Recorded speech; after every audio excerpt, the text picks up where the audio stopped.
Welcome to episode 1459 of The Sleeper and the Bust. I'm Justin Mason, joined as always on Sundays by Jason Collette. How you doing, my friend? I'm doing pretty well, dude. My UCF Knights knocked off the 17th ranked Kansas Jayhawks to open conference play, so that was nice. And I guess I'm channeling my inner Paul Sporer wearing a beanie here, Adidas. I mean, I'm doing everything here with that. So that's why you see what you see on screen today, and just enjoying some time now that the holiday vacation's over and have to go back to work tomorrow. Yuck. Yeah, I've been working, so I took the week of Christmas off, and but went back to work this last week, which is a mistake. Like I don't know why I did, especially because we had New Year's on Thursday. Yeah, New Year's Day on Thursday, so I had to like work Tuesday, Wednesday, have Thursday off, and then work Friday, which made Friday just feel like never ending.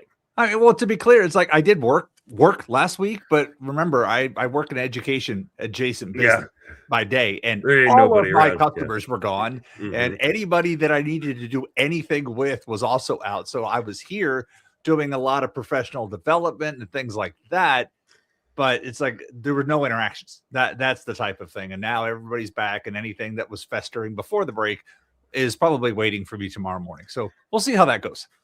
Well, I wish you luck. We're going to be talking about more MLB moves. We have a lot of signings and a few trades that have happened since we last talked. So we're going to kind of cover all of those, catch back up as we start getting ready for position previews here starting this week. I believe Paul and Joe and I will be getting together a few times, hopefully this week, in starting kind of the position previews. If you are looking for ranks, you can find all the ranks over on Fangraphs for all the Fangraphs writers, including myself, Paul, and Joe.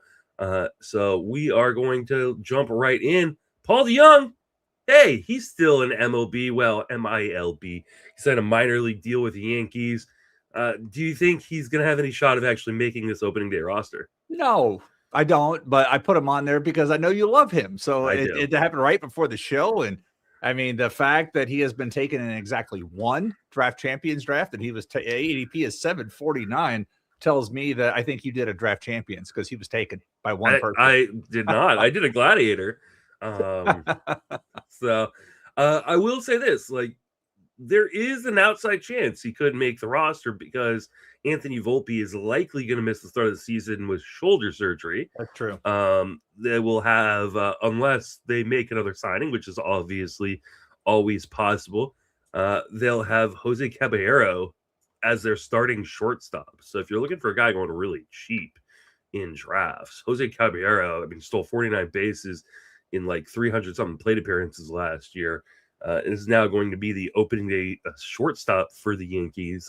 Again, unless they go out and make another move, which they could.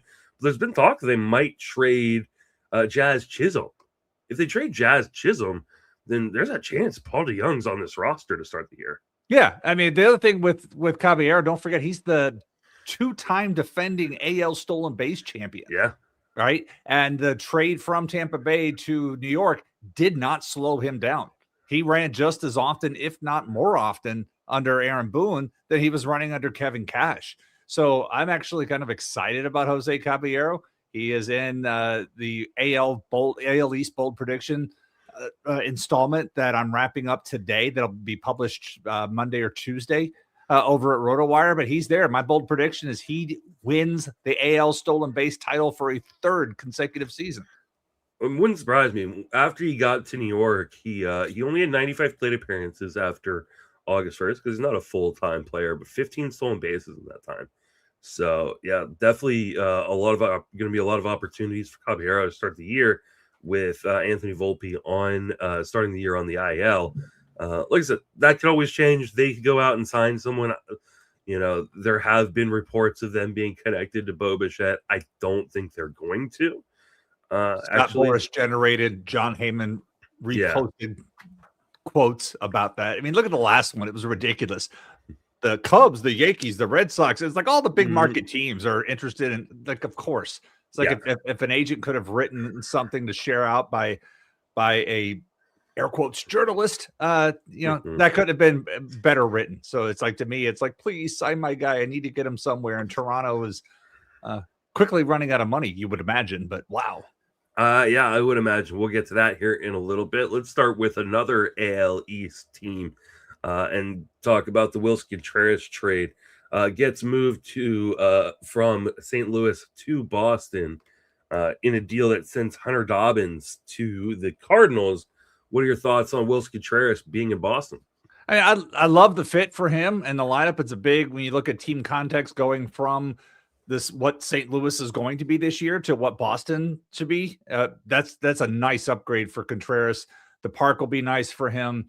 All of those particular components, but I'm just looking at like the down ballot type of impact, if you will. That if you were getting early shares, like I know I took Masataka Yoshida very late in a DC 50 because he was just still sitting there. I know he's positionless, but this kind of hurts him if he stays on the roster.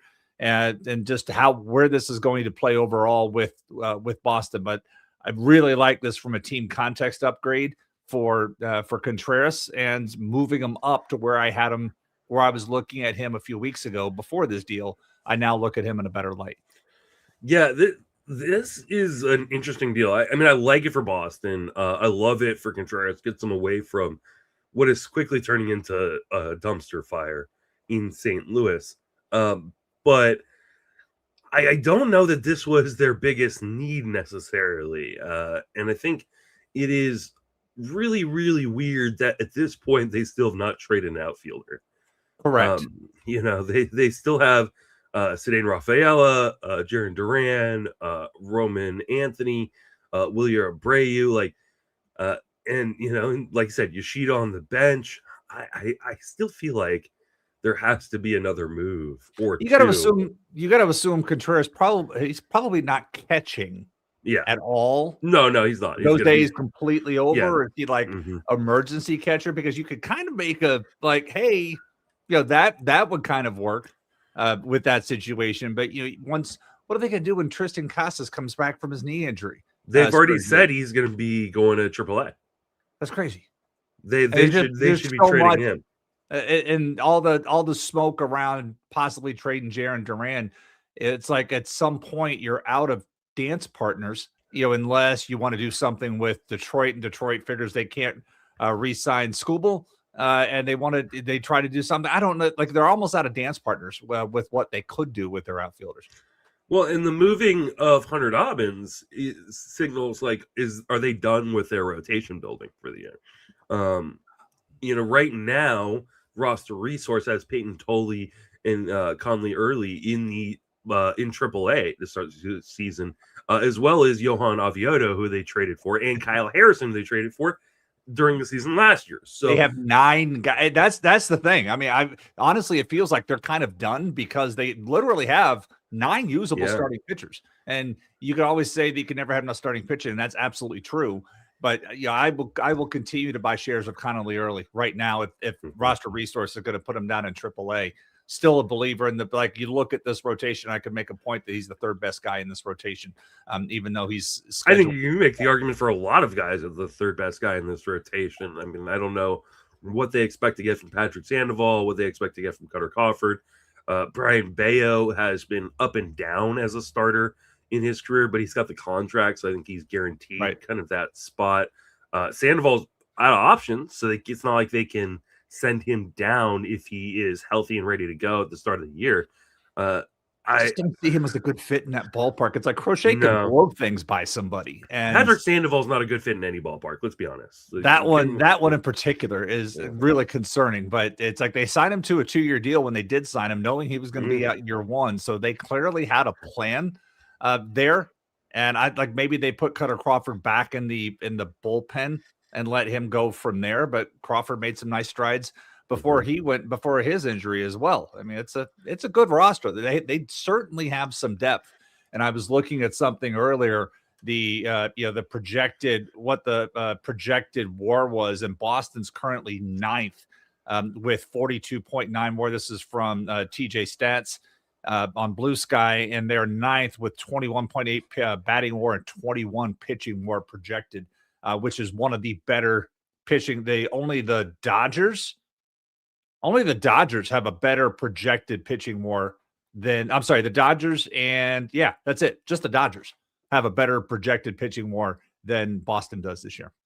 Wow, that's actually kind of surprising to me. Like, I look at this rotation and I go, it's good, but it's not, I would think like, hey, with the addition of Sonny Gray, this should be a great rotation. I don't think it's a great rotation, but we'll see how it goes. I don't know what they're going to do at second base. They've got Rami Gonzalez right now, and obviously Alex Bregman feels like he's coming back, right? They have not re-signed him yet.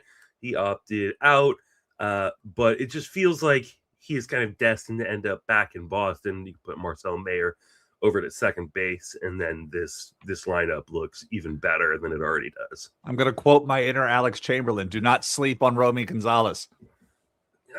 I'm sleeping. Do not sleep on Romy. I'm talking to you AL only league, your deeper mixed leagues. Do not sleep on Romy Gonzalez. Draft and hold AL only, but outside that, there's not that much. You look under the hood, and there is some good indicators on what he's able to do. Somebody, again, I like him in the deeper formats in the reserves, but don't sleep on that dude. All right. What about the other side of this trade? Hunter Dobbins going to the Cardinals. Do we care? It's the team context that you called St. Louis the dumpster fire 2 minutes ago, and that to me is the team context. I liked what I saw from Dobbins last year when I previously seen him pitch, but when you go to a rebuild situation, then you have to kind of put wins off the table. They're gone. Yeah. So now you're looking at strikeouts and ratios, and I'm not sure there's enough there for me to care outside of a potential stream matchup start. But as an everyday, like I want him in my SP 1 to 6 range. Like I need to come out of a draft with Hunter Dobbins. That's off the table for me. This lineup or this rotation looks absolutely atrocious. And right now they don't even have Dobbins in the rotation. At least according to roster resources, it's Matthew Liberatore, Dustin May, Andre Palante, Michael McGreevy, and Kyle Leahy. Which I didn't even know fans Leahy in baseball are going to be put to a test this year. Let's just say that. Yeah, it's gonna. And then the bullpen looks ugly as well. The lineup still looks good. They've got Donovan, Ivan Herrera, Alec Burleson, Arenado, Mason Wynn, Newt Barr, Jordan Walker as their top 7. Whoever's going to be catching for them at 8, and then Victor Scott at 9. Like the lineup is competent. I don't want to say it's good, but it's competent. The problem is I don't know who in this lineup is actually going to be there come opening day. Obviously, Burleson is probably going to be there, but could they move a guy like Brendan Donovan? Could they move, a guy like Nolan Arenado? There's been talk about both of those guys, come opening day. If I've got Dobbins in like a dynasty or a keeper league, maybe I'm trying to look to trade him before people realize he's not even scheduled to be in the opening day rotation. So I'm currently looking at ADP of all the Cardinals in the 42 draft champions drafts, which have been conducted since November 1st. Who is their highest drafted player by ADP? It's probably Herrera or Burleson. It is Herrera, and he is at 173. Who is their highest pitcher? Oh, God. No idea. Liberatore? No, it's Riley O'Brien at 304. Their highest starter is Liberatore at 444. So I'm only saying it's like almost like when we get into I feel for you NL only drafters. So you have like 2 teams now that have like absolute death at starting pitching with the Rockies and the Cardinals at a minimum, right? But what I'm bringing this up is like this is at the end of the year we're going to see some fantasy bargains based off this current 80 because we saw it with the White Sox last year. Like Lenin Sosa was somebody that just wasn't being drafted in many places, and he ended up having a really good year. And so you see these opportunities come up in these bad situations. So for right now, like there are some things like like you mentioned Victor Scott, he's barely inside the 350s at 343. Jordan Walker, it's going to happen one of these times for you. There's too much talent to give up on the guy just yet. He's at 371. So it's like you have all these guys outside the top 350. If you're still doing a DC 50 or draft champions, like throw your darts here. But it's some of these other ones at the end of the year, we're going to come back and we're going to see some big jumpers here, because right now the market's basically saying the Cardinals, you're just a terrible team. And they're being drafted as such with only 7 guys in the top 350, 6 of those being bats and 1 pitcher. Something's got to give there. Yeah, I do wonder how much of like that value might be coming from the minor leagues. You know, they got Richard Fitz, Hunter Dobbins, Tink Hence, Quinn Matthews, all in AAA. Like Weatherholt's got a 284 ADP. He's the 4th highest guy on this. Yeah, which is interesting to me because like I think Weatherholt, at least offensively, is probably ready to go. So one of the positions I'm covering for the rankings this year is shortstop, and there is a really, really young group of shortstop prospects, yes, there is, that are getting ready to be at the major league level. The problem is, I don't know how many of them actually make it to the major league level this year, and Weatherholt included. Like our teams, especially teams like the Pirates, like of Connor Griffin, like the Cardinals, who have Weatherholt, like are they actually, the Rangers who've got Spencer Walcott, like are they going to actually promote these guys into the major, start their clock with the potential that there might be a lockout next year? And I got a lot of heat about having these guys really, really low in my rankings, and I guess it's something we'll probably talk about during the shortstop preview coming up here over the course of the next few weeks. But I don't know, especially these teams that aren't probably going to be extremely competitive, though you can make the argument maybe Pittsburgh's trying to be competitive with their moves, and we'll talk about some of those here in a little bit. That why would they start the clock on these guys and then give them an extra year of service time? Because if we remember, the last time we had a lockout, part of the agreement was, hey, like, they shorten the amount of time you needed in the majors to get a year of service time. So a lot of teams burned years of service time on guys because of the short season. I got a feeling none of these guys that are, especially on rebuilding teams, are going to be in the majors this year, including Weatherholt. It's, people that have listened to this podcast for a while know I'm typically risk adverse when it comes to these rookies anyhow, and give me the proven vet nearly every day over this type of situation. This is one of those years where we're going to be like, instead of saying nearly every day, just every day, just give me the guy that I know is in the major leagues, that I know is going to have playing time, rather than chasing what could be. Like if a guy has not yet had any major league playing time, I'm going to discount him over somebody who has some. As you should. All right, let's move along. Talk about Paul Blackburn going to the Yankees. Do we care? No. I mean, somebody's got to have volume. It's kind of a weird, like when I was looking at this depth chart the other day, I'm kind of curious about like how they have both Ryan Yarbrough and Paul Blackburn on the same roster. Like these are 2 guys that their goal is to suppress contact. That's what they do. But then you look at the rest of the roster, and the rest of the roster, almost to a man, is a bunch of whiffers. Like, they just like, here's where we can go out and do the Bednar, the Doval, the Cruz, Jake Bird. It's like all these other guys where it's a bunch of swing and miss of a particular type.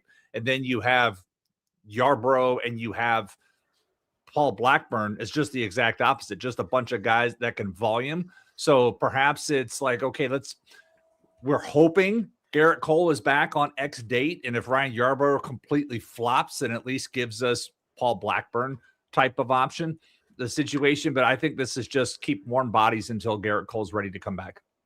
Yeah, I completely agree with you. So we're just going to move right along over to Jeff McNeil, heading to the A's, heading to Sacramento in a trade from the Mets.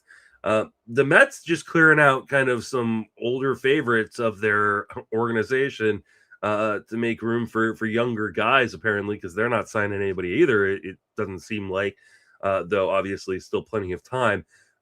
What are your thoughts on McNeil heading to Sacramento? Ballpark upgrade. I mean, that's about really as much as I could say. It's a good situation for a ballpark upgrade.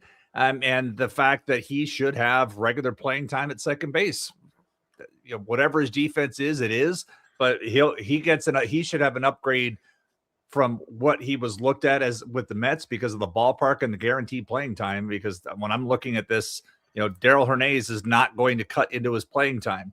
And when you look at what they have coming up at the minor league level, Zach Geloff was a massive disappointment last year, really around the injuries. Max Schumann is a utility infielder at best. So this is his job. This is McNeil's job as long as he wants it.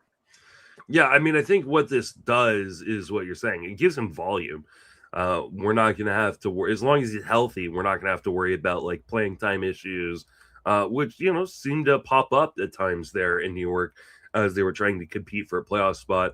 The A's aren't competing for anything, at least not that I can think of after, going 76 and 86 last year.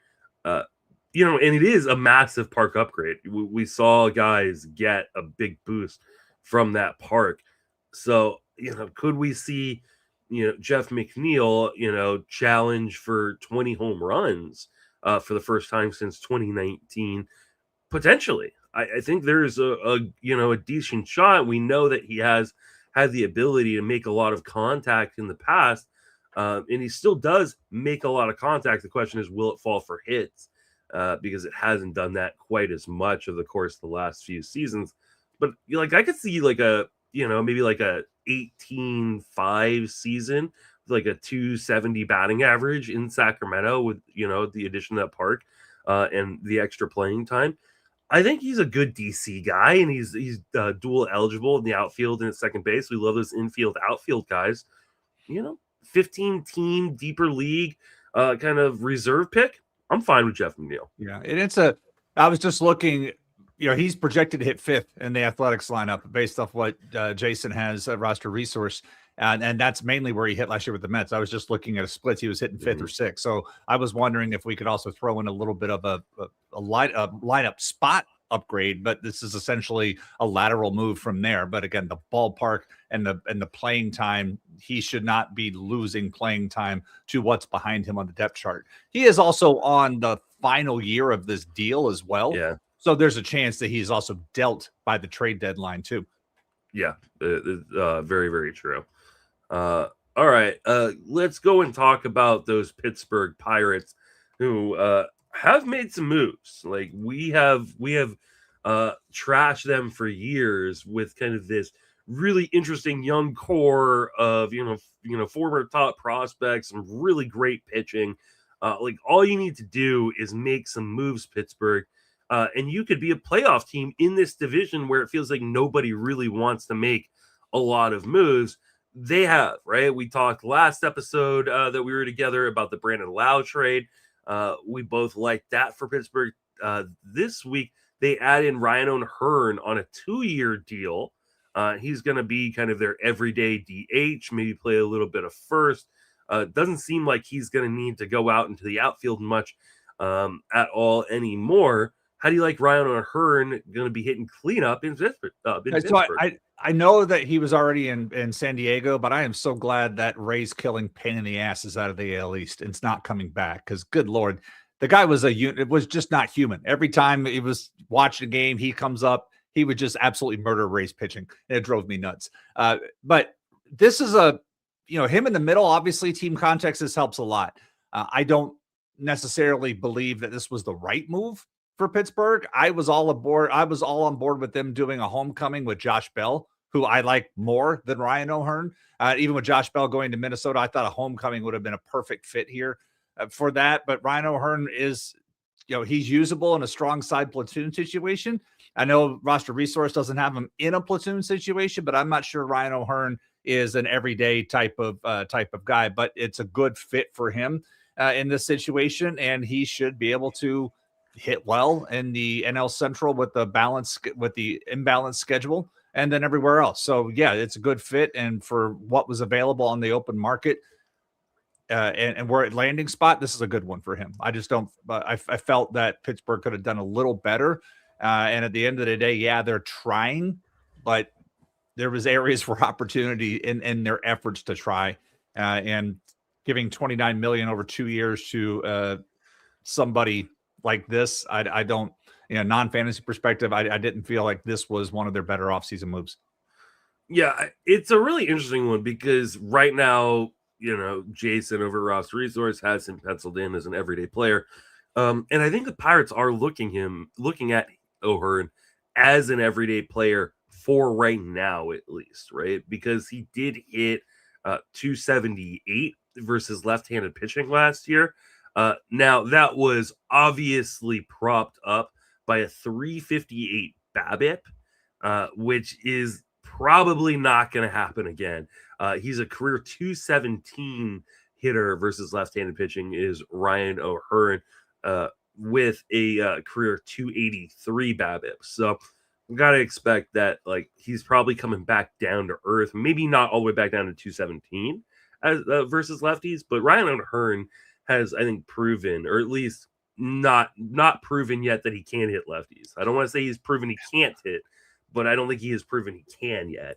I mean, there's always this 1 year noise, always with this. But I'm looking at his year to year, and he had almost as many plate appearances last year against lefties than he had in the 4 previous seasons combined. Mm-hmm. And most of that was with the same club. So when I look at that, I don't see hey, this he improved in any capacity. I think this was just options. Remember Baltimore had a lot of those injuries last year, and it was all right, here, you're going to go out and do this. So for a guy to go from 16 plate appearances, 29, 44 to 109 against lefties, to me, it was just a matter of, this is what we have. You look at the Pittsburgh depth chart, they do have other options. They have 3 righties on the bench. They have the password. As a righty, they got Nick York, they got Henry Davis. So but they have a few righties that are available. So again, I would take the under, looking at the plate appearances, looking at projections now that we have the Bat and the Bat X and Steamer. We're looking at. I didn't realize we had those yet. Bat X just launched 2 days ago. So all 454, right. Bat has them at 582, and so does the Bat X. I'm taking the under on the Bat. I would take the slide over on the Steamer. I feel like this is a 500 to 525 plate appearance season for Ryan O'Hearn. But the Bat and the Bat X projections just went out here in the last 48 hours. I also want to remind everybody that, and I'll double check with Derek and Ariel that this is the case. They don't usually do their own playing time projections. This is why you see such similar playing time projections in the Bat X and in ATC to Fangraphs depth charts. And so be careful when you're looking oh, look, all 3 of these, projections that I really like, are saying they're going to have similar, playing time projections. Don't fall into that. They each have. Here's the funny thing: they each have them as 128. So Fangraph depth charts, the Bat and the Bat X each say 128 games played, but there was a 30 plate appearance difference between the projections. And even though they have the exact amount of games played, so this is why I do my own projections. But even if you're not going to do your own projections, because most people shouldn't do their own projections, what you should do is get projection software like Tanner Bell's Smart Fantasy Baseball software, which I buy $17 every year. And then you can enter your own playing time projections with the projection system you want, and it will, populate all that through. So I think the one thing that, the projection systems that we get from, all the different outlets, I think the thing they struggle with the most is playing time. And so if you're tuned in, you can get, I think, better projections by using, that kind of software.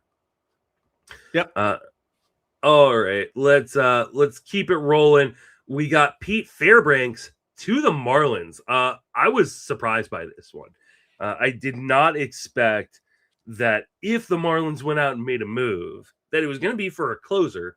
They've had a lot of ups and downs in terms of who's going to close out games for them in the 9th inning over the last few seasons. It's been really hard to project who is going to be the guy that gets the lion's share of those saves. Looks like Pete Fairbanks is going to be the dude in Miami. Any interest there? So he's going to be the dude until July. So there's a couple of things. Till they trade so I'm honestly not surprised that he ended up in Miami, because you'll recall from our group text chat, I was saying, where is Fairbanks going to be able to land because of the Raynaud syndrome? For those watching video, it's like he has trouble fielding the baseball in cold weather, and so I thought Arizona, Miami. I thought Arizona for sure was going to be a spot, because Arizona needs a closer. Correct. And he is one of the better ones still left out on the market. I was very, very surprised when he ended up in Miami, a team that I don't look at as a competitive team. Yeah. Shoring up the ninth inning. I don't know if they needed to raise their salary floor. It's like, hey, 13, because this is clearly a 4-month rental. Yeah. You're on a 1-year deal. If Fairbanks is doing things, then the Marlins can flip him in July for something. And the other crazy part is Fairbanks has the highest ADP of any player we're talking about today, by the way. He's at 133, and I was looking over at the great tool Kyle developed a pitcher list to see where Fairbanks' market value has moved. And since December 1st, since this signing, he's gone from 134 to 111. So he's moved up a round and a half in a 12-team league based off him signing, which is to me kind of nuts, because let's remember last year was the first year he even threw 50 innings. Fairbanks has always been good for the saves, a decent amount of saves for a primary closer, but an injury stint. And last year was the first year that he avoided the injury list. So are you willing to say that, he's going to avoid it again? So he's moving up the marketplace after this move to Miami. But again, he's a 1-year rental. And if he gets dealt somewhere, he may lose that job. And now he's a setup guy. So there's some risk associated with Fairbanks. And he is somebody that I am not actively – I was fading him last year. I fade him again this year with this, because now that he had that healthy season, I'm just concerned Fairbanks is going to struggle to stay healthy in 2 consecutive seasons, and he loses his job at the trade deadline because he gets dealt for his experience and not a contending team. If you're contending at the end of July, you already have a closer. The problem is, after you get past Fairbanks, what are you doing at closer? It gets pretty ugly pretty quick. I mean, you got Danny Palencia at pick 158. You got Dennis Santana at 161. I think and Emilio Pagan at 162. I'm probably taking all those guys. Griffin Jack's very late if I wanted to. That's still sitting out there. Is he the guy though? I'm just saying at that point where his ADP is, that's like closer 3 territory. Sure, I'm taking that price. But those other names that you mentioned, I'm more comfortable taking those guys. I know it gets ugly, but it's still there. You can. Even if you want to pass on him and take the upside of Abner Uribe, because Milwaukee does what Milwaukee does, go take Uribe instead. I'm waiting for Milwaukee to do what Milwaukee does. When are they going to make the moves that everybody keeps saying they're going to make? Are they going to move Freddie Peralta? Are they going to move Trevor McGill? I'm interested to see, but they haven't quite yet done anything as of yet. Not talking about Milwaukee next, but we are talking about another team in the Central that we haven't discussed quite yet. They made a couple moves, and that is the Cincinnati Reds signing J.J. Bleday is the first one that we're going to talk about. What are your thoughts on Bleday heading to the Reds on a 1-year deal? My only thing with the Reds is please don't screw up anything with Sal Stewart's playing time. That's my goal this year, and it feels like they keep trying to do that. And so with Bleday, I almost want to put Bleday in the same bucket, like lessons learned from 2025. Oh, Gavin Lux is leaving one situation and going to another. Let's get on board with Gavin Lux. And that did not work out well. And that's, to me, it's like this feels like Bleday's getting out of one situation where it was actually favorable for ballpark wise, but the talent, and he's going here, let's get on board. And all I keep hearing in my head is Gavin Lux, Gavin Lux, Gavin Lux. So I want to be pessimistic about Bleday and even Dane Myers. I mean, that is one. I look at it as one player. That is one player. And Dane Myers is there for his defensive. He's really good defensively. I don't want anything to do with him offense overall, but that is one player. And I'm not sure, again, don't screw up with Sal Stewart's playing time. I if anything, the fact that Sal Stewart's showing up in a platoon right now in roster resource makes me want him on even more teams, because talent will win out, and that's talent.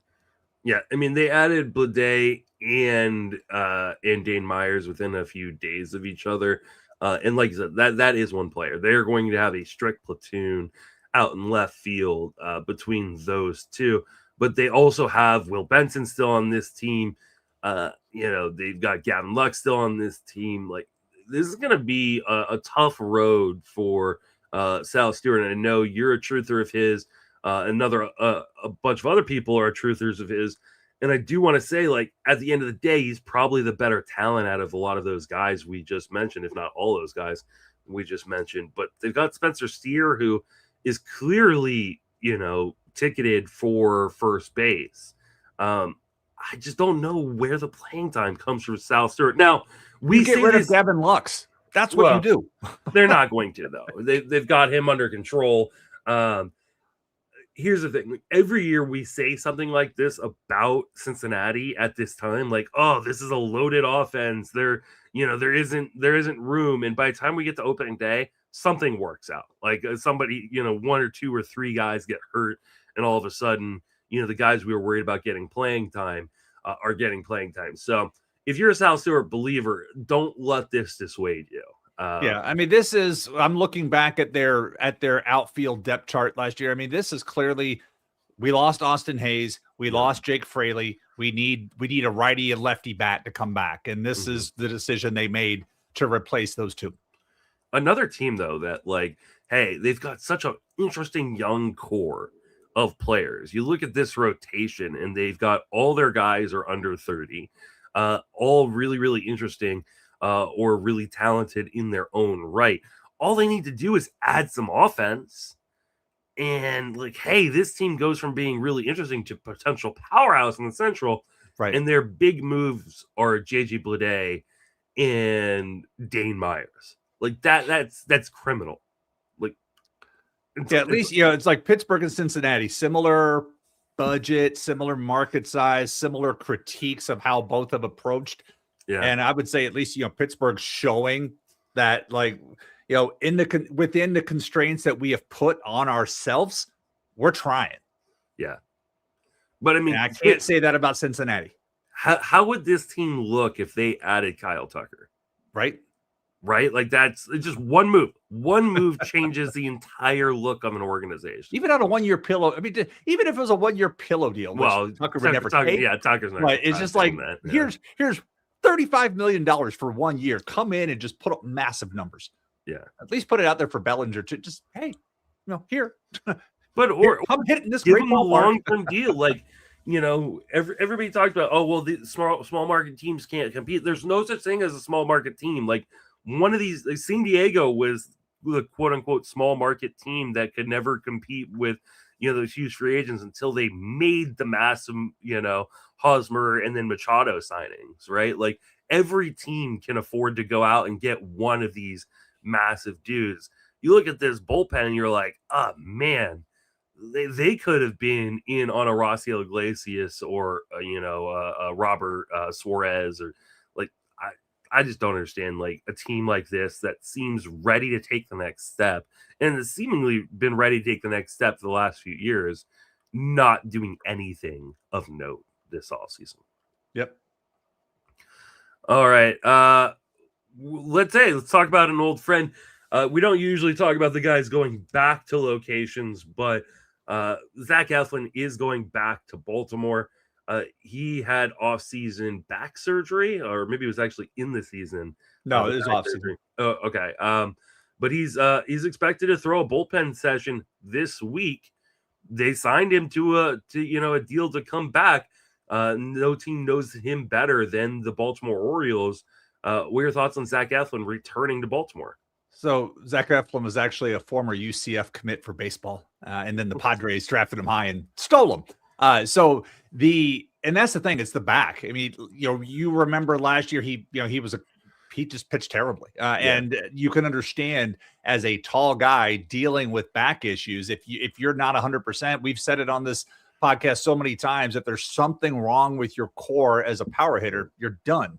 If there's something wrong with your core, your legs as a pitcher, everything else is going to suffer. It doesn't surprise me that Eflin's stuff, he wasn't able to finish off on some of his pitches, and he didn't look the way he should look. There was a stretch where he was pitching awesome. And maybe there was like, hey, they gave him an injection and he was great during that. And then he fell apart again after that wore off. And he's like, you know what? I don't want to do injection over injection. I'll just wait for the surgery.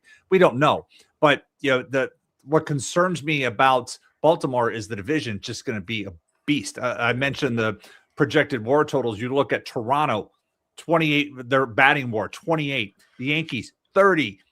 The Red Sox, 22. Even the Rays are 21. You're talking about 4 of the better offenses in baseball, all in the same division that you have to see a little more frequently than the other teams in it because of scheduling. So I hope Eflin's back is in good situation because he's going to need it. I would say he's still end game material. I'm not looking for what we had from him a couple of years ago. But the AL beast is back. And with some of the additions of what happened with some of these teams, Toronto reloading, Baltimore doing what they've done. We're still waiting. We've mentioned what the Red Sox have done while the Yankees have done nothing. So it's, but they're not done. So this is going to be a really tough division. And I would be willing to take a chance on Eflin because of the team context. But I would also be an end game. That way, if he's not looking good, he's a quick drop. Yeah, this is an end game pitcher. I don't want him in. I mean, Gladiators, I think, are done now. But they are done. I don't want him as much in like leagues like NFBC 50s, like Gladiators, like Draft Champions, Draft and Olds. I don't want him in Draft and Olds because if he is nothing, you will be stuck with him on your roster all year. And you will need those pitching spots, right? This is more of a 15-team or AL only fab league where, hey, if he's completely broken, if he comes out and looks terrible, you can easily drop him and just move on to the next guy, even if there isn't going to be a lot on the wire. I don't like these kind of guys in these situations where, like, hey, we don't know what we're going to get from him, but, like, hey, he's been good at times and he's cheap. Like, that's where you end up in trouble in June, July, and August, is because you put too many of these guys on your roster. So for me, I love Eflin. I will have shares of him in 15-team mixed leagues as an end game pick, but it's only because I know that I can drop him come opening day or come, May 15th if I need to. All right. Estuery Ruiz is traded to the Marlins in order to make room on the roster for Ruiz. We saw that they DFA'd Eric Wagaman, and then he was traded to the Twins in order to get room on that 40-man for Ruiz. So what are your thoughts first on Ruiz heading to the Marlins? I want to say this would be a good opportunity for him, but I'm looking at the roster resource for the Marlins that I'm not just still trying to figure out where that opportunity could be. It's like, okay, Jacob Marcy at center field, that's out. Kyle Stowers, that's out. And then you got Griffin Conine, who they like, but they're also talking about Griffin Conine possibly getting some reps at first base. Then you also have Graham Pauley, and you've got Connor Norby, who's playing first, who's playing third in that situation. Augustin Ramirez needs to stay at DH. He should not be catching at all. He cannot catch. Well, but he's going to, but he shouldn't be. Then you got Christopher Morel, who they signed in the offseason is out of option. So it's like Ruiz, the temptation will be there to be like, oh, the late speed upside. Sure, I get taking him there. I'm just really struggling to find a path forward for him the way this roster is currently looking. And so he could just be a reserve outfielder, which may be what he is. I know he stole 57 bases again in the minor leagues last year.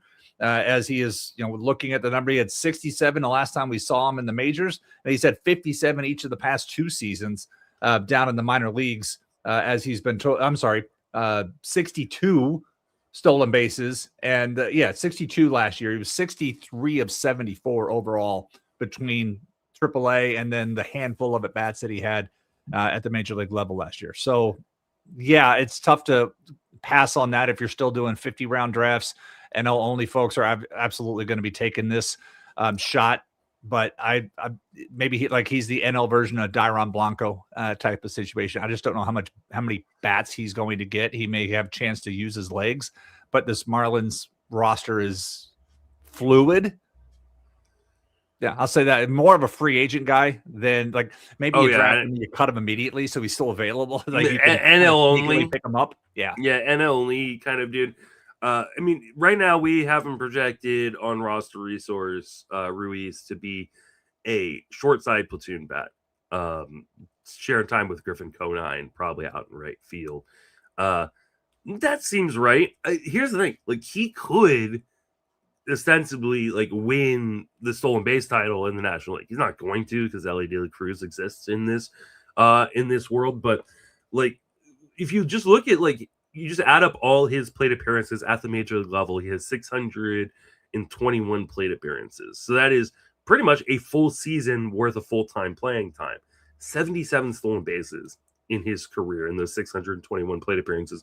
So the upside is real if Ruiz could find full-time playing time. And if there's any team in baseball where he could work his way into an everyday lineup just because the team sucks, it's the Marlins. So I kind of like this as a late gamble, a guy that you can get super late in a DC, super late in a 15-teamer or NL only. And hey, you know what? If you strike gold, this is a team that supported John Birdie's stolen base nonsense for years, right? Why can't it be a guy like Estuery Ruiz who people loved? I was never a big fan just because I never thought he was a very good hitter, but at this point he's free, and I know everybody gets upset when I say that people are free, but you actually look at what his ADP is currently. It's 728 over the last month in draft champions leagues. That's free. If you could get a guy who's going to steal potentially could steal 40 bases in a short side platoon off the bench role in Miami at pick 700, you take that every day. Yeah. All right. Let's talk about the other part of this. Like I said, Eric Wagaman gets DFA'd in order to make room for Ruiz, and then gets traded to the Twins, where he's not even projected to be in on the opening day roster. But Wagaman was a really interesting guy. He was a Angels draft pick, multi-positional eligible last year. Played 117 games at first base, 19 in or 22 in the outfield, a few at third base. Any interest in Eric Wagaman, maybe in a DC or AL only? Yes, and so it's kind of puzzling to me that the Marlins just DFA a guy. Shocked. Sorry, I said I'm shocked. Yeah, that 514 plate appearances for them last year. When I'm looking at his Savant page, these are some of the areas that he was in the upper third for percentile rankings: expected batting average, average exit velo, hard hit, bat speed, squared up, chase rate. These are all things that he was in the upper third of the league in last year, and they let him go. And so when you look at when you go to roster resource and look at the Twins roster, one of the things that just jumps off the page is their bench. Yeah. We've said this before, and I think when we were talking about Josh Bell, Alex Jackson, Edouard Julien, Cody Clemens, and James Outman, all on the bench, all out of options. That is not going to be the opening day bench. That just can't. No team's going to do that and go and be like, okay, here's our starting nine, and we're going to demote one of those guys because our bench is completely out of options. To me, Eric Wagaman makes this team in some capacity, and worst case, he's a short side platoon partner with the Larnach, with the Matt Wallner, who neither of them hit lefties. But Wagaman's going to be on this team, and then maybe he's hitting against lefties, and Josh Bell gets a seat because Josh Bell against lefties is, hit or miss, literally with that. But there is room on this team for Eric Wagaman. I thought this was a really nice pickup for Minnesota in a real baseball perspective. Yeah. And like you said, AL only, 50 rounds. This helps his situation with there because there's opportunity for him in Minnesota. So again, puzzling move by Miami here, and good claim by the Twins. I was hoping the Rays would go grab him. And so I liked what I saw here in the upside and give it another chance. He's obviously only draftable right now in a draft and hold situation because He isn't projected to be on the opening day roster, but this is a guy I would take a dart throw on because I do think he's going to find himself. Either it's because they trade someone like Edward Julian or Cody Clemens out of Minnesota. Eric Wagaman's going to find 400 to 500 plate appearances in Minnesota because even if they don't, let's say he does start the year in AAA, how many of these guys are staying healthy on this team? Yeah, right. I mean, you've got Byron Buxton, who rarely stays healthy, if ever. Luke Keishill's coming off of an injury. Josh Bell is 33. Then you've got a bunch of guys who should be on the strong side of platoon, but they don't have enough right-handed bats on this bench to actually put these guys into a platoon situation. So I just think Wagaman's going to find that. They traded for him for a reason. Like, this wasn't like, oh, this guy's free right now, we're going to go get him. Right. And they gave a prospect to go get him. He was DFA'd, and they arranged a trade to go get him. It wasn't like they waited for him to hit waivers. Yeah, he's going to be on this opening day roster, and I think he will probably get 400 to 500 plate appearances this season. So, all right. Last time we talked about Robert Stevenson being probably the closer in Los Angeles for the Angels. Unfortunately, since then, they have signed Kirby Yates, which means is the Angels have a new closer? Question mark. What are your thoughts on Kirby Yates heading to the Angels? With the Angels, all bets are off. Honestly, I mean, it's like, to me, it's like in my head, I want to say you have to find some way to get a modicum of value out of Robert Stevenson. You gave the guy a 3-year, $33 million contract, and he's thrown about 33 pitches in 2 years. And your goal is to get him to show that he's got something left and trade him with that. That said, this is the Angels. We honestly have no idea what they would do. They could give this to Pomeranz. They could give it to Kirby Yates. Kirby Yates can still get swings and misses, but it's like he is so splitter heavy at this point. He's 39. It's like everything says, no, don't do this. Just let Robert Stevenson do that. If I'm drafting today, I'm still preferring Robert Stevenson. That said, I'm also recognizing this is still the Angels and anything's possible. And if I'm, in the 48th round and Robert and Kirby Yates is still sitting there in a 50, I may take a dart throw there. But it's Angels so frustrating. I can't. I'm sorry. I can't imagine being a fan of theirs. They're frustrating, but I actually like a lot of what they've done this offseason. Like, I know, and they've gotten a lot of shit talked about them on social media about like these bullpen moves, bringing in Pomeranz, bringing in Kirby Yates, bringing in Jordan Romano. I like this. This is a bunch of reclamation projects. Bring in the vets. That I don't. I love this. Whatever. Like, it's like whatever. It's like, to me, and I do like them going out and get Vaughn Grissom. Fine. Yeah. That's they've made some pieces around. And you look at this, it's like, okay, this is a entertaining type of team, especially if some of the youth at the bottom. But it's like, and now they've bought out the contract of Anthony Rendon, right? So he's officially, they've deferred his payments so that way they can just release him. Now he's officially getting paid to do nothing instead of exactly. That opens up $18 million this year. Could they be a team that goes and gets Framber? Could they be a team that goes and makes a big bid on Kyle Tucker? Like, all of a sudden, like, you add a Kyle Tucker or a Framber Valdez to this team, and it starts looking really interesting. It does, and if they wanted to do that.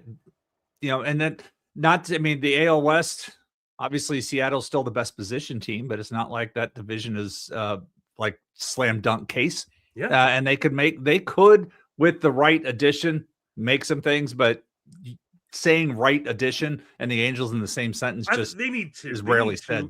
They need at least 2 additions, right? Like they need both Kyle Tucker and Framber. They need one more arm, unless they really think Alek Manoah has like figured something out, but right now they've got Yusei Kikuchi, fine, top of their rotation.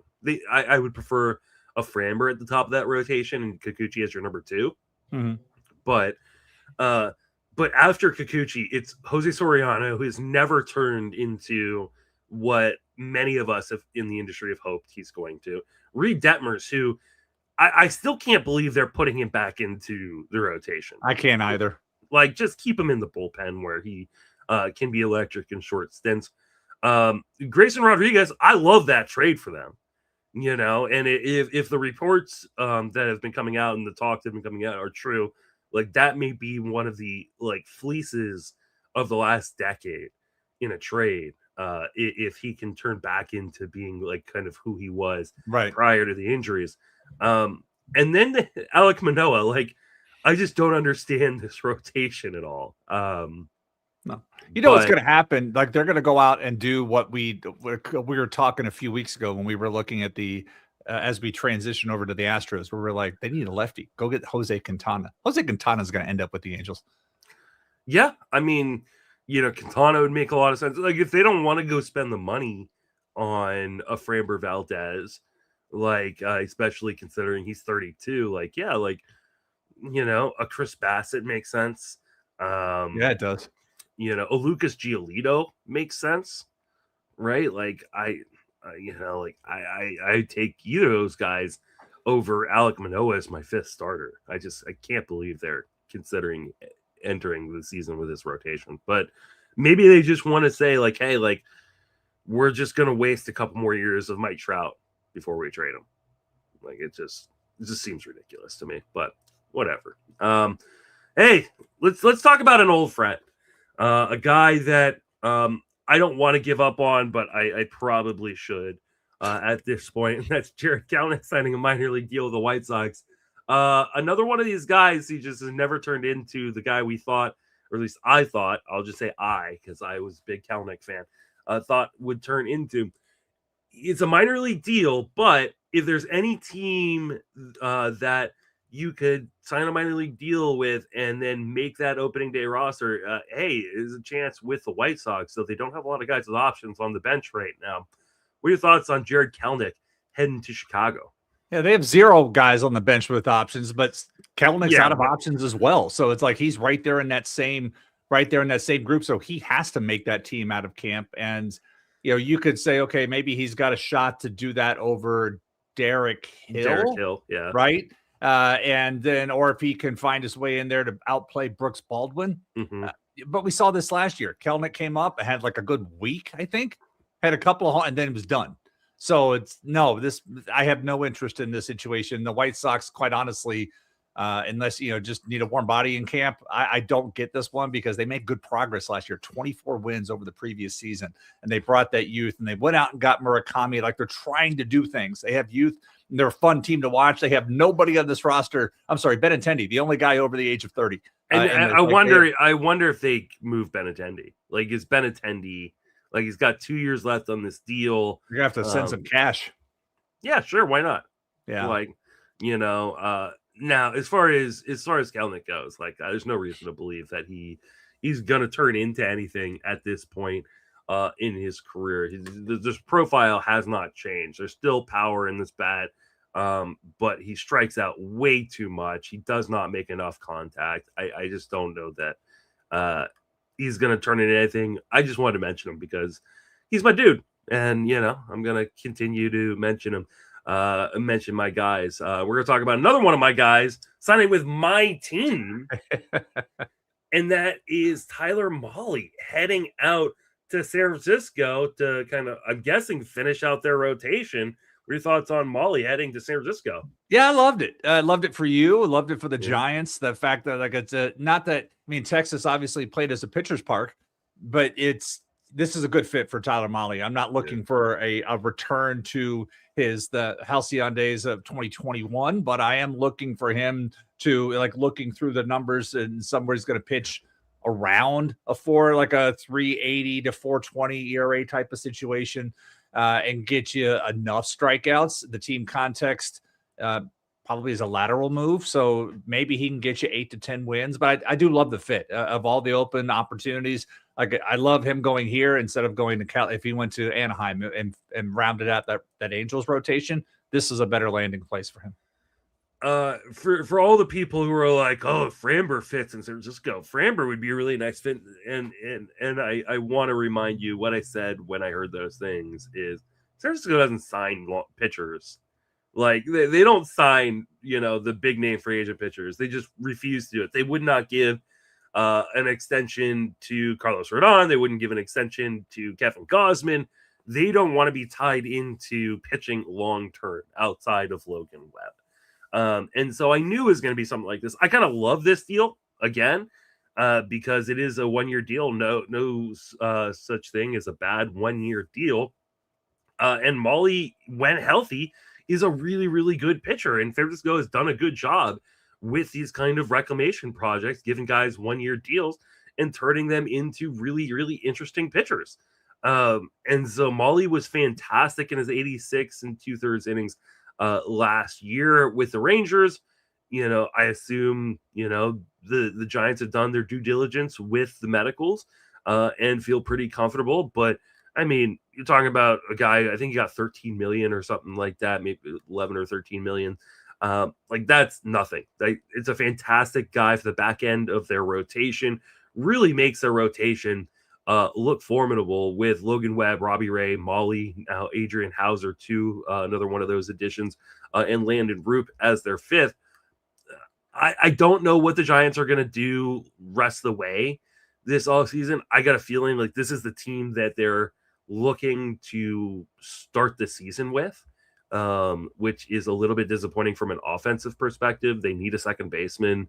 They probably need a right fielder, though I do like Luis Matos. I just don't believe they like him. So I'm interested to see if they make another move here, especially for a second baseman before the start of the season. But I like this Mahle deal. Mm-hmm. Yep. Another one of these guys, very similar to Eflin, like we talked about.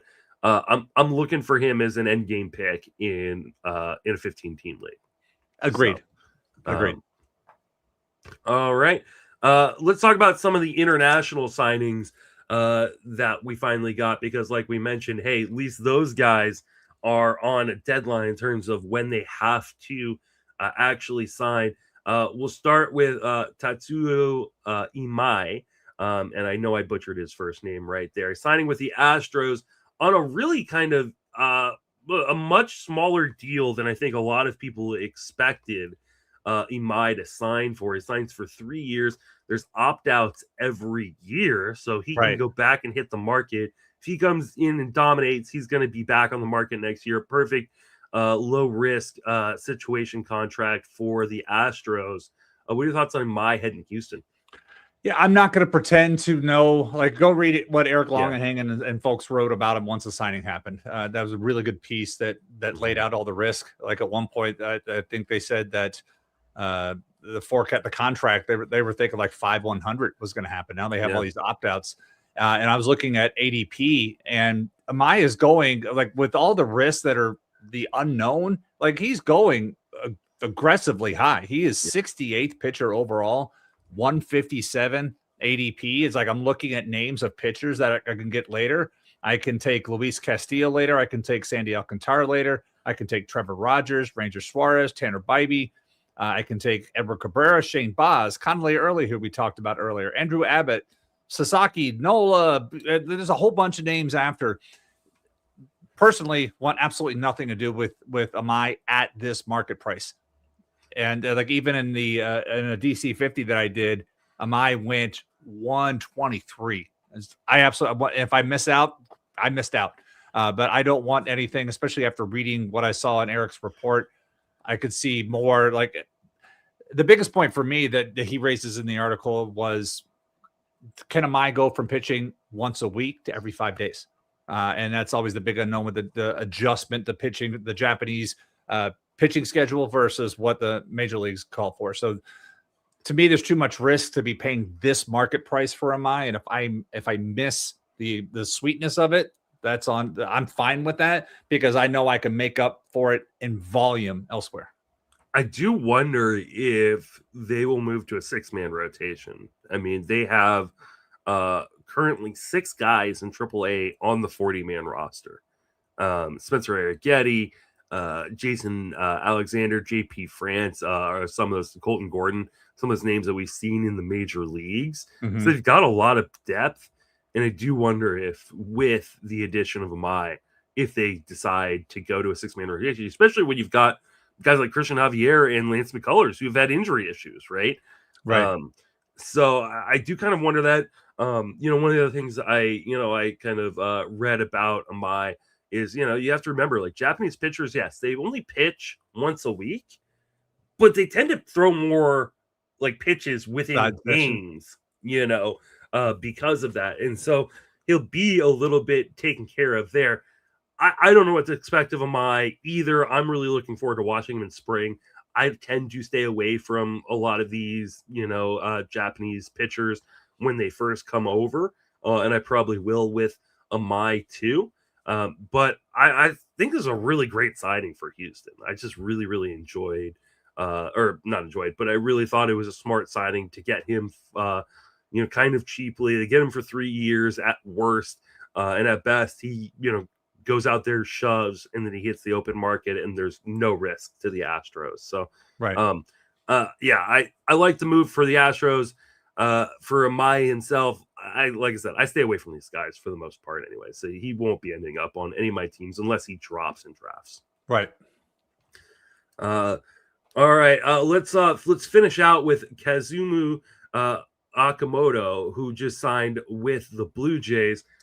This is a third base bat. He's projected to be the opening day third baseman. Lots of contact. So, we talked last week about Murakami, who is a power bat that's probably going to strike out a fair amount.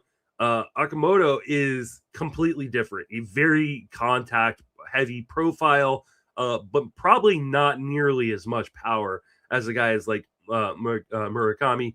What are your thoughts on Okamoto? I mean, I like the signing for Toronto. When you look at things, apparently I was reading the other day that they've been trying to get into this, into the international market like this, and this was a nice signing for them. I look at it and it's a great ballpark fit. You look at the division, and obviously it's, you look back and see guys. Again, referencing some of the work Eric did, they wrote an article at the end of October, and they basically was like, hey, who's going to make an immediate impact? And the three names they had were Imai, Okamoto, and Ponce. And Toronto went out and got 2 of those 3 guys. And so with this, the lineup, one of the things I looked at was, how does this impact, like, Addison Barger and Nathan Lucas, 2 guys that impressed me at different phases of last year. Obviously, Lucas is more of a role player, but he had a really good postseason. Barger had a better regular season, getting them to the postseason, and then made that unfortunate base running mistake at second base. So it's like, I wonder what happens if Barger's going to lose some playing time, because skill set Barger, again, showed me a lot of things overall last year. So I see this, and obviously you can put Okamoto in the, down the bottom half of the lineup, because a healthy top half of that lineup, especially if Santander is 100% back, the top 4 or 5 rock solid, nothing's going to happen. But if Santander isn't healthy and the back is still bothering him and he's unable to hit the way we've seen him hit in previous seasons, I'm throwing away 2024, because that was like all kind. I'm just give me the 2021 to 2023 Santander and I'm fine. 2024 is never happening again, and just act like that and move forward with that situation. So I like this signing for Okamoto. I know I have previously been burned by jumping in on Japanese and Korean imports in year 1, but with this kind of power, I'm not going to run away from this one like I have other guys. I look at this lineup, and obviously, I mean, it's good top to bottom. I have one massive question mark, and it's not like, hey, like, they need to add anybody, because they probably don't, right? Like, they could add Bichette back, put Bichette at second base, put Ernie Clement back on the bench, where he probably belongs. It feels like at this point maybe that ship has sailed, though. My main question is, why is Dalton Varsho hitting second in this lineup? You and I had the same. So I love Varsho. I'm a huge Varsho guy, but from a real life baseball perspective, I have zero idea of why, like, a guy who has like a 7% walk rate, and a 30% strikeout rate, or last year was 6% walk rate, is hitting second in this lineup. I mean, you and I we're both Varsho guys. I like Varsho quite a bit too, and I'd like try to put myself in the manager's seat. If I'm going to have Springer hitting leadoff, I'm going to have Vlad hitting third. I want to have a lefty. And Barger, am I there with Barger yet? Probably not. Jimenez, absolutely not. And so that leaves me with Santander. Don't know what's going to be there. I'm not going to have three plotters. So Varsho, he has the athleticism. We know he can steal bases.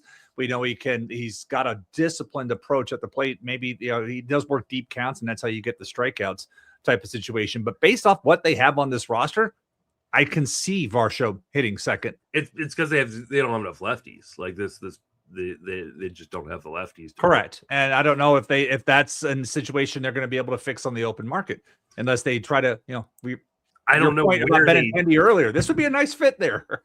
Yeah, I mean, Benintendi, I guess, it would be like Kyle Tucker obviously would look amazing in this lineup hitting second, but I just don't know that they've got the money to go out and do that after already signing Cease. So funny, they got a lot of lefties in the minors, though. They're trying. They got Loperfido, they got Clase, they got Shrek. I mean, I'm looking at their outfield depth chart. It's all lefties. the problem is this move, this addition of Okamoto, like it pushes Barger into the outfield, which just makes things a little bit more difficult to bring one of those guys up. Yeah. I just don't know how Barger, they do it. Barger's got the arm. He should be the right fielder. That guy's got a cannon. Yeah. There, so yeah. As far as Okamoto goes, I like this sign. I really like this sign. I do. And he's a guy that I'm going to be attacking in drafts.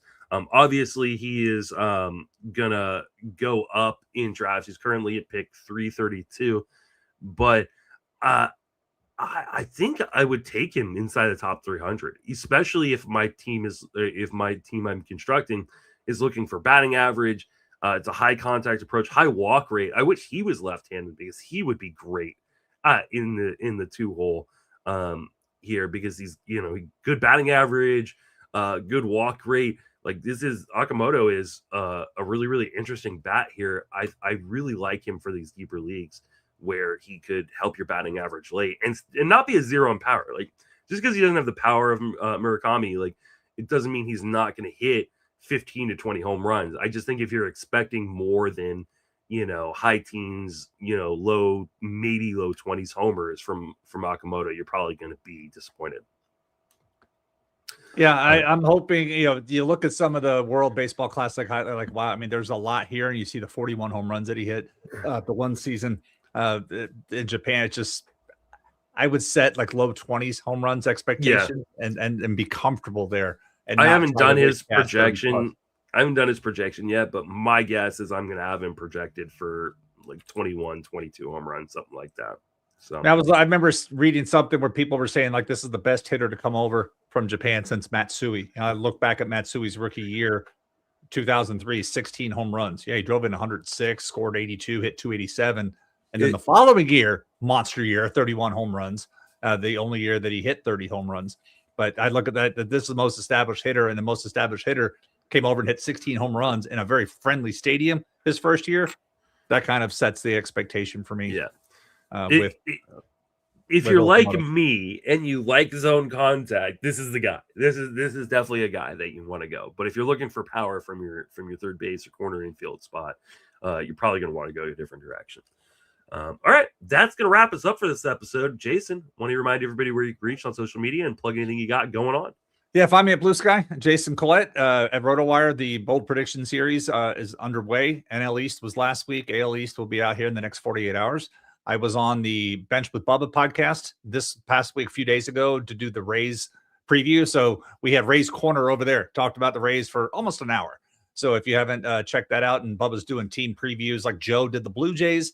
So there's the multiple same folks you're listening to here. You can listen to on Bubba's podcast as well. So you can check that out. And other than that, I'm all scheduled. I've got all my travel ready for labor, for tout, for the Moneyball draft. I've got to fly home overnight to get home for the hardball. Like I have all of my logistics are done for travel. And I'm going to be. I have not done any of the mine next few weeks. I still have to book Tout and book Vegas. I will be doing, I believe, the online draft or online auction for. I can do the hotel for town. I got the flight, but the hotel. I'm still trying to. Yeah, I'm very loyal to Marriott, and Todd shared the link for the Edison and the discount. But I'm like, if I can find a Marriott property just lower, I'm going to stay there because I've got all the lifetime privileges from my previous life of traveling like a maniac.